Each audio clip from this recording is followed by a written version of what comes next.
E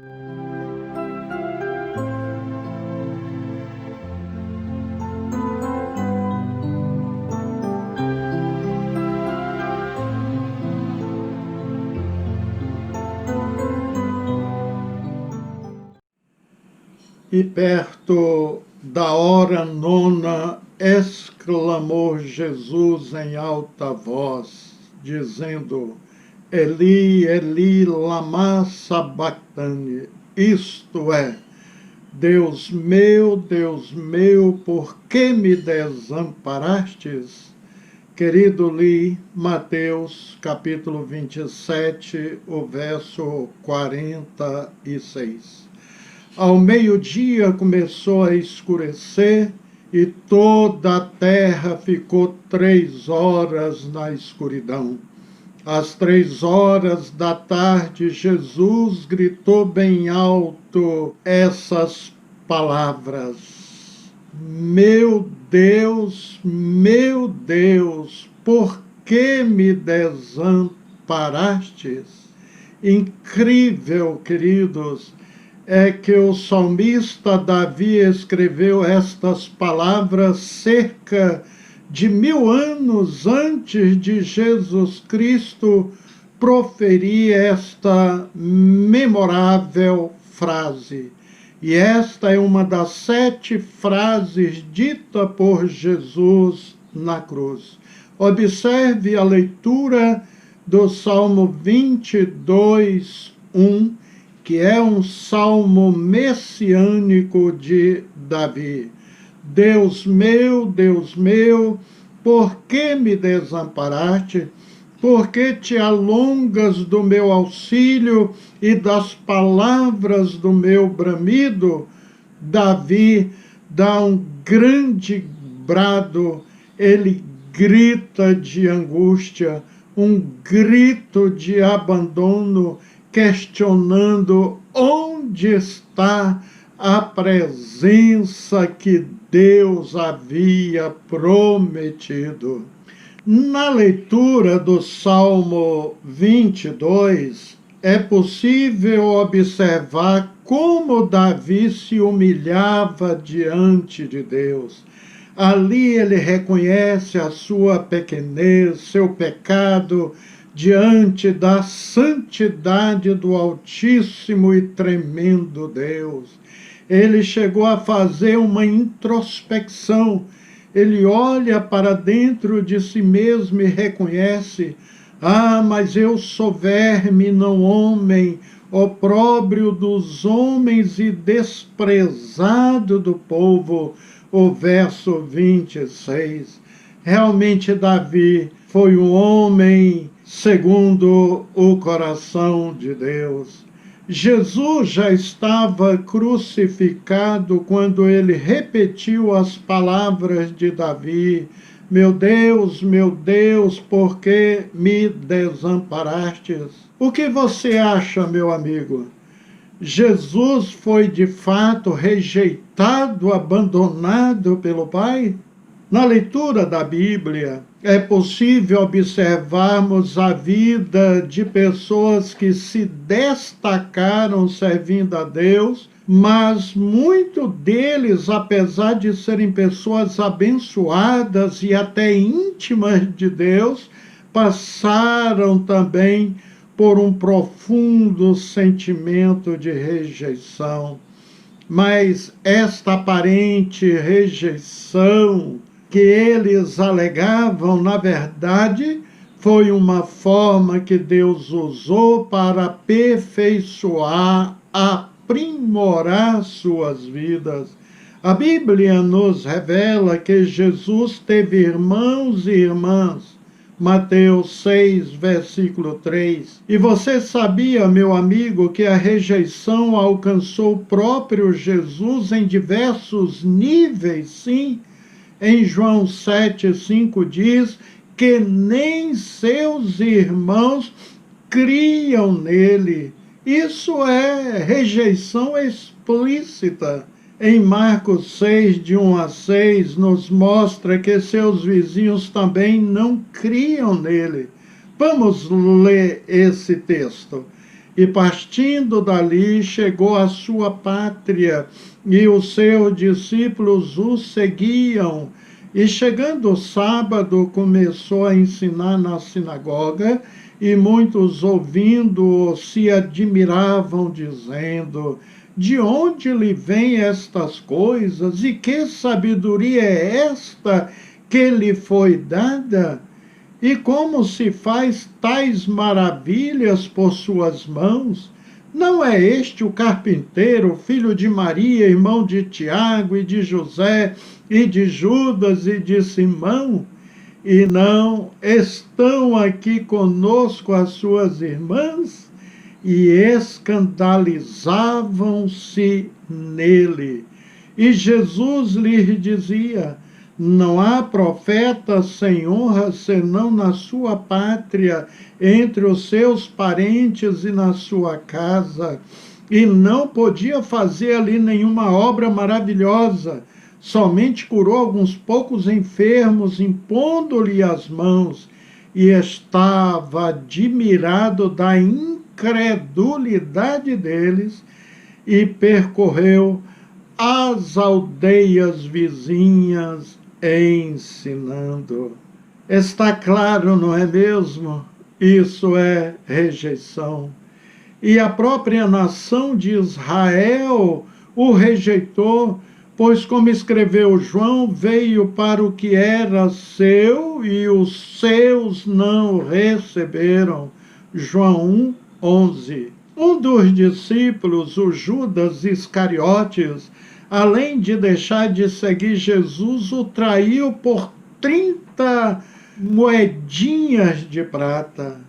Sobre as 30 moedas de prata que Judas recebeu pela a entrega de Jesus aos seus algozes, o professor britânico Donald Wiseman sugeriu 3 possibilidades. Poderiam ter sido utilizados os tetradracmas de Tiro, geralmente referidos como ciclos de Cristo, a moedinha que pesava 14 gramas e tinha apenas 94% de prata, não era pura. Ou estáteres de Antioquia, que tinha 15 gramas de peso e 75% de prata, as quais estas levavam a cabeça do Augusto, ou seja, o rei, ou o alf shekel de Tiro, que tinha apenas 7 gramas de prata. Durante esta época, o shekel de Tiro era a moeda utilizada como meio de pagamento de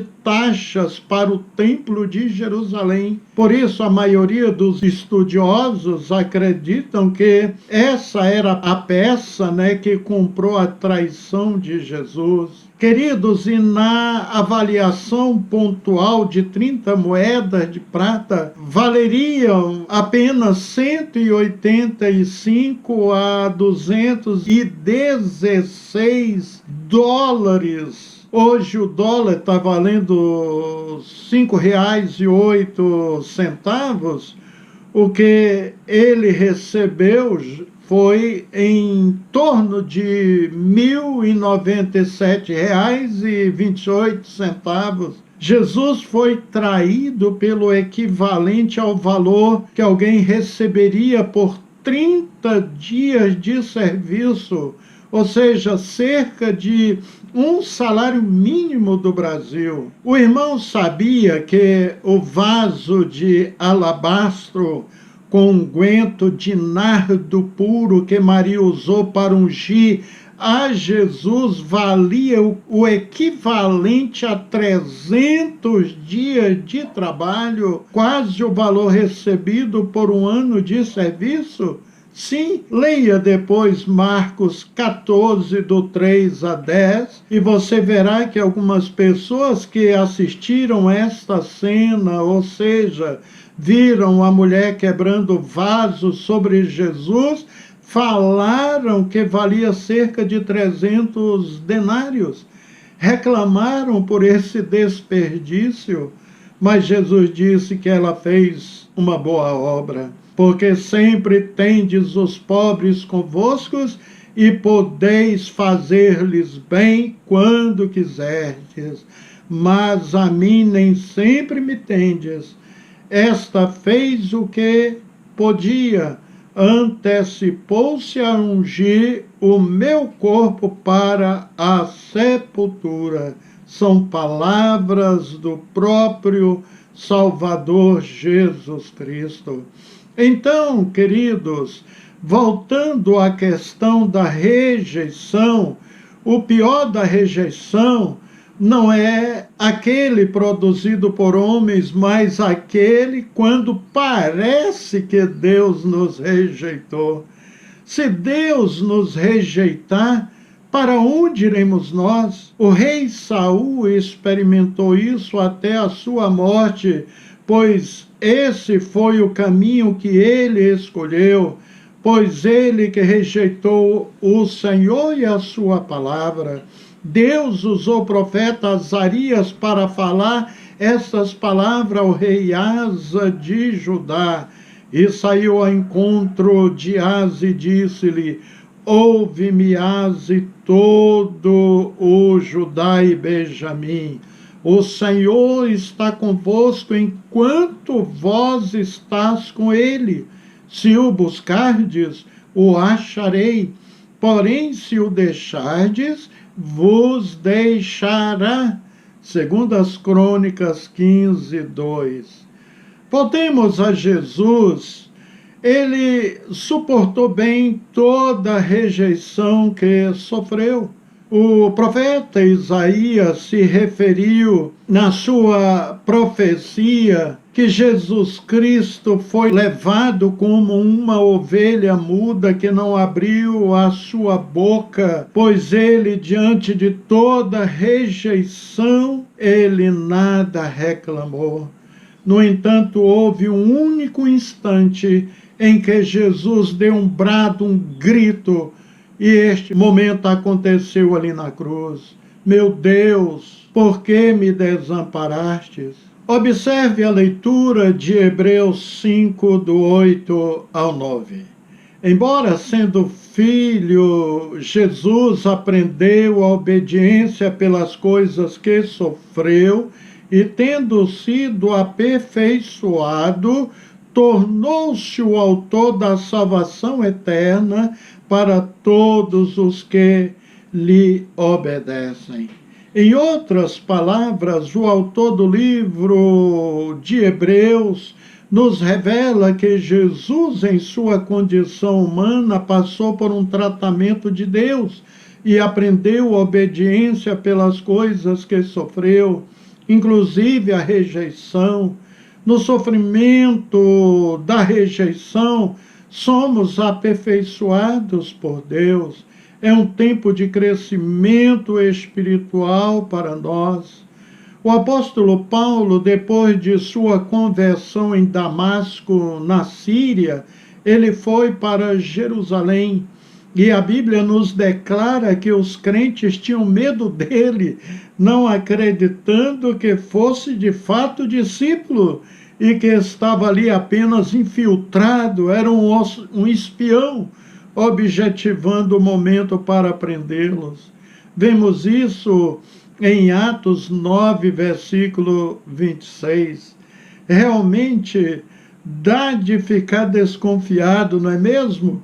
O homem, até alguns dias atrás, levava os crentes acorrentados para prisões e mandava matar outros. Agora é um crente, não mais o Saulo, mas o Paulo. Diante dele estava, de fato, um homem transformado pelo poder do nosso Deus. Era outra criatura, forjado com a sua vida totalmente restaurada, mudada pelo poder do Espírito Santo. Aleluia! Paulo passou a sofrer outros momentos de rejeição. Em quase todo o seu ministério, Paulo experimentou rejeição por parte dos judeus, sua nação também o rejeitou, razão pelo qual ele ficou preso muitos anos, indo seu julgamento até Roma, e além de prisões foi abandonado até pelos seus colaboradores na obra, no ministério. Observe o que ele disse a Timóteo em 2 Timóteo 4, 9 e 11. Procura vir ter comigo depressa, porque Demas me desamparou amando o presente século e foi para Tessalônica, Crescente foi para a Galácia, Tito para a Dalmácia, só Lucas está comigo. Toma Marcos e traze-o contigo, porque me é muito útil para o ministério. Mas ele declara que o Senhor esteve ao seu lado e fortaleceu. Ele foi, isso, um conforto tremendo. O verso 17 diz: mas o Senhor esteve ao meu lado e me fortaleceu, para que por mim fosse cumprida a pregação, e a ouvisse todos os gentios, e fiquei livre da boca do leão. Queridos, é possível ver a que nível de rejeição Paulo padeceu até entre os crentes da época, ao ponto de fazer esta declaração, ou seja, esse desabafo em 1 Coríntios 4, 9. Perseguidos, mas não desamparados, abatidos, mas não destruídos. E em 1 Coríntios 4, 9, ele disse: porque a mim me parece que Deus nos pôs a nós, os apóstolos, em último lugar, como se fôssemos condenados à morte, porque nos tornamos espetáculos ao mundo, tanto a anjos como a homens. Ele se considerava, em outras palavras, apenas um servo, um escravo, de Cristo Jesus. Um obreiro aprovado está pronto para ser colocado em último lugar, na condição de servo mesmo. Foi o que Paulo nos revelou através de sua postura e da sua vida. Pronto para ser esquecido, o servo, e para momentos de humilhação.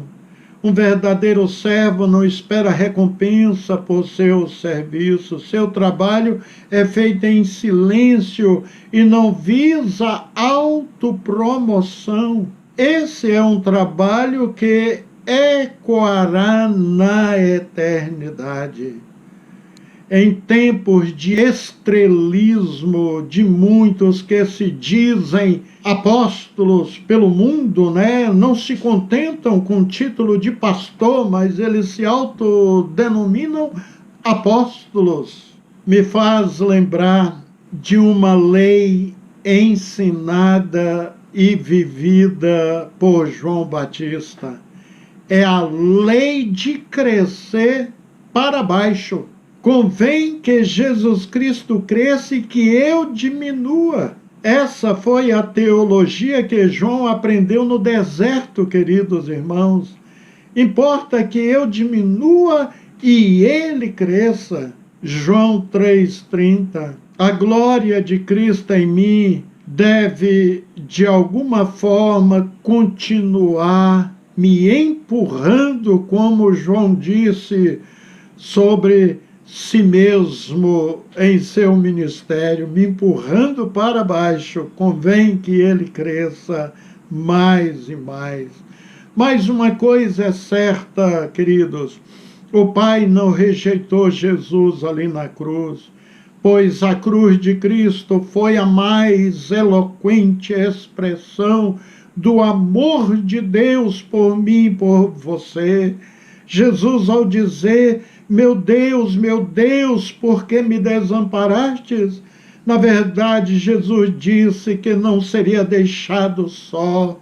Observe esta declaração que Jesus fez sobre a sua crucificação, em João 8, 28 ao 29. Disse-lhes, pois, Jesus: quando levantardes o Filho do Homem, então conhecereis que eu sou, e que nada faço por mim mesmo, mas isto falo como meu Pai me ensinou, e aquele que me enviou está comigo. O Pai não me tem deixado só, porque eu faço sempre o que lhe agrada. Observaram? Jesus disse que o Pai está com ele, não o deixou só.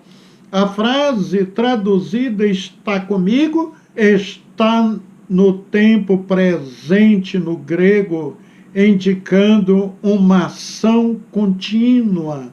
É uma afirmação que significa que ele nunca será separado de Deus, porque a frase se refere à ação contínua.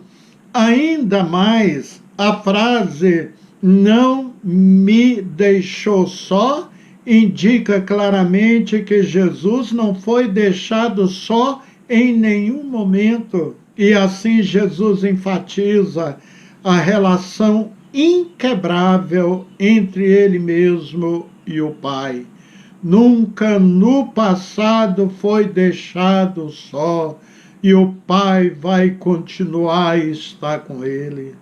E isto serve para nós também. Nunca estaremos só, ou abandonados, rejeitados. Jesus nos disse: eis que eu estou convosco todos os dias, até a consumação dos séculos. Que maravilha! Eu estou convosco todos os dias, até a consumação dos séculos, ou seja, até o fim dos tempos. Mateus 28, versículo 20. Observa outro texto, agora de João 16, 32. Aproxima-se a hora e já chegou quando vocês serão espalhados, cada um para a sua casa. Vocês me deixarão sozinho, mas eu não estou sozinho, pois meu Pai está comigo. Jesus disse que uma hora vem quando todos iriam se espalhar, deixando Jesus só, e é exatamente isso que aconteceu depois da prisão de Jesus.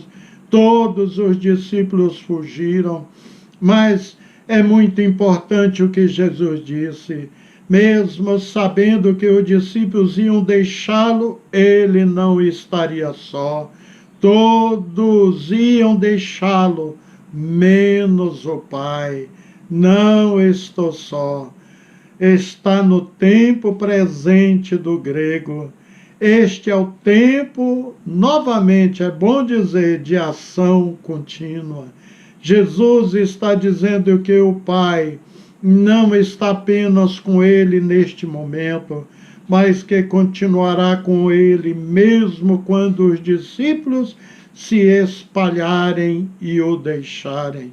Então, o que Jesus estava dizendo e indicando quando ele disse: meu Deus, por que me desamparastes? Jesus estava citando, queridos, uma frase de Davi do Salmo 22.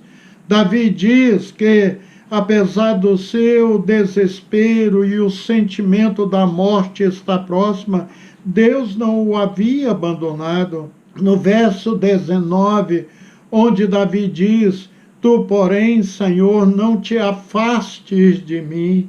Observe agora o verso 24. Pois não desprezou nem abandonou a dor do aflito, nem ocultou dele o rosto, mas o ouviu quando ele gritou por socorro. Os primeiros 18 versos são seu clamor a Deus. E Davi pergunta por que ficou desamparado.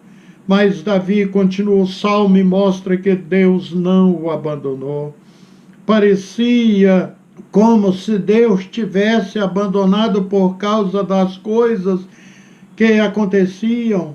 Davi se sentia perto da morte, mas depois ele diz que Deus estava presente o tempo todo. Parecia que Deus o havia deixado, que Deus havia desprezado o aflito, mas isso não aconteceu com Davi. Deus estava sempre ao seu lado.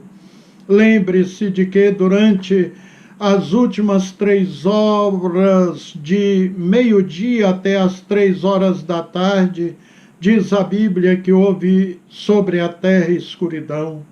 Eu acredito que Jesus cita o Salmo 22 para mostrar o cumprimento da profecia que Davi fez. Temos visto que Jesus diz que o Pai não o abandonaria.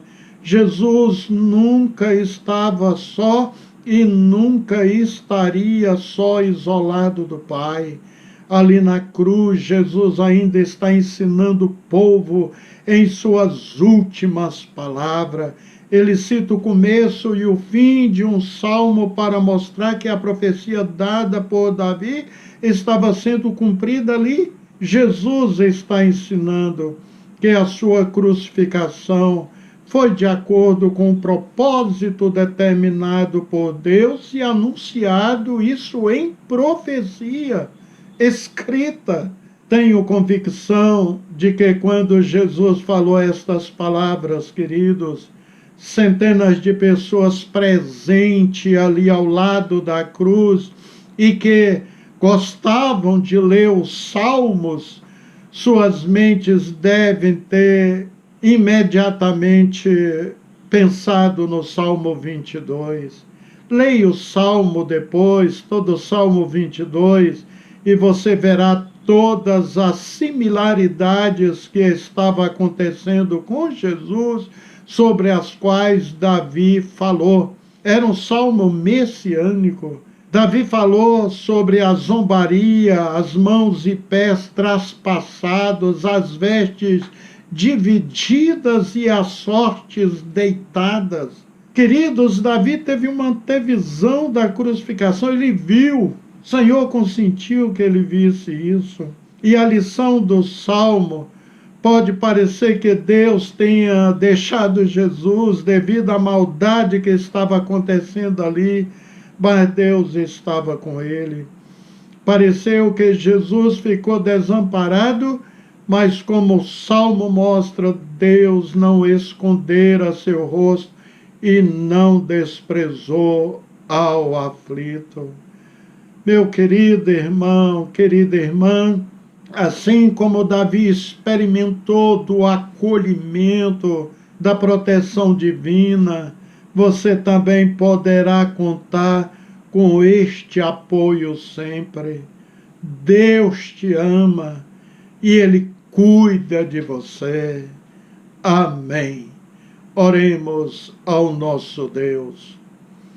Maravilhoso Deus, quero te louvar pelo grande benefício de termos as Escrituras Sagradas em mãos. Obrigado pelos salmos de Davi, especialmente este que estudamos, o de número 22, que revelou aquilo que Jesus passaria na cruz para a redenção humana. Maravilha! E como disse o salmista, a palavra de Deus é a toda prova. Tu tens sido maravilhoso para conosco, Senhor. Te agradecemos também pelo teu cuidado diário, ó Deus, assim como o Senhor nunca abandonou Davi, especialmente em seus momentos de luta, de perseguição e perigo de vida, assim o Senhor é conosco. Obrigado por este grande amor revelado por nós, em nome de Jesus Cristo. Amém. Aleluia. Um abraço fraterno, queridos irmãos e irmãs. Fiquem na bendita graça do nosso Deus.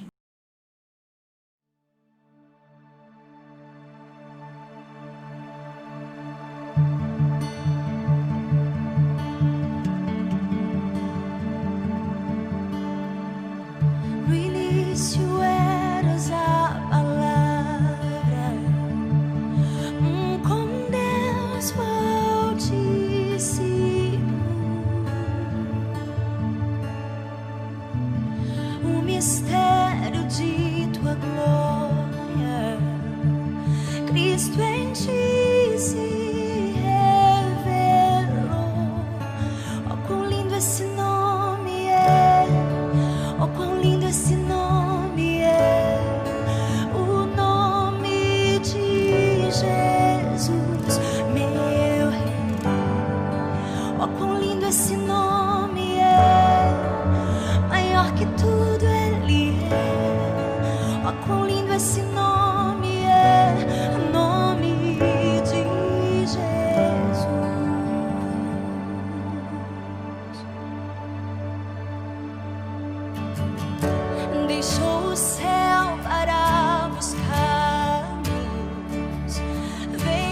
pra nos resgatar.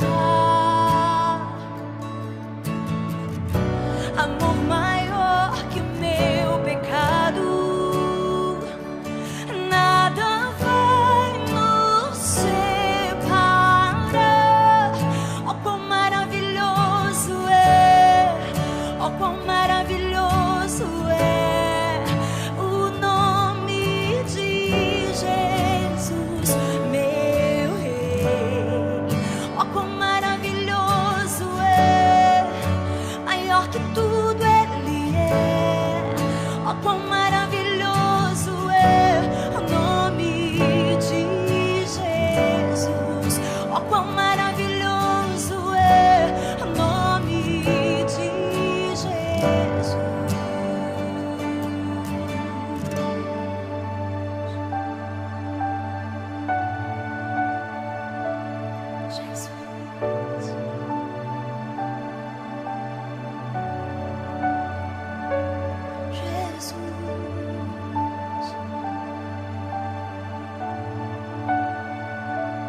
Jesus.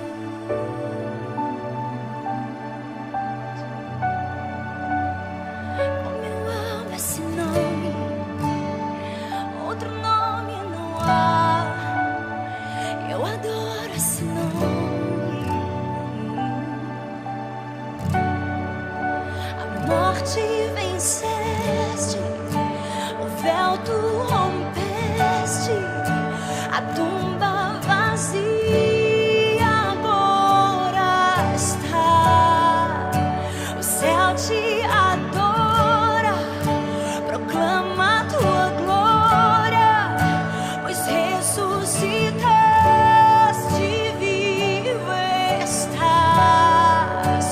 És invencível, inigualável, hoje e pra sempre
força e o poder ao Rei eterno e imortal, invisível mas real. A Ele ministramos o louvor.